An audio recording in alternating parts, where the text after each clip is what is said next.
Hello guys, for today's video ay mag-unboxing tayo ng regalo ng asawa ko sa akin.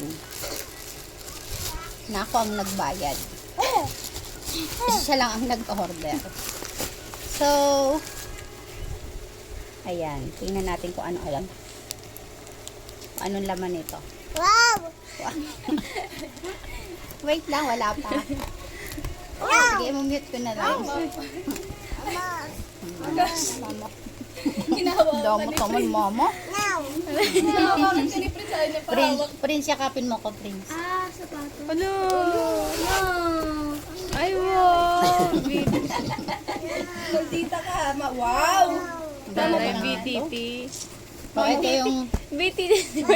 Papa. oh, VTT. Ito yung VTT. Saan mo ito buksan? Oh, wait lang! Dami dito mga pants, guys. At paano ba ito buksan? Yan! Naku Ay, ito pa. Paano ba? Ingay na Ayun pala. Ay, Wow! pag ganito lang pala siya, guys. Dahil nga, okay. Wow! So, yan. Wow, pamuna. Ito yung laman niya. Meron siyang belt. So, ito yung strap sa bewang natin. Tapos, ito na. Ito na siya, guys. Ito yon. Yung vibration. Iba-vibrate. Wait lang. Ayan, babibrate yan dito. Ay, hindi naka-charge. So, ayan. So, ito na yung ating susubukan para mapa-slim yung ating mga tummy. Ilang minutes yan? 1. So, yun lang.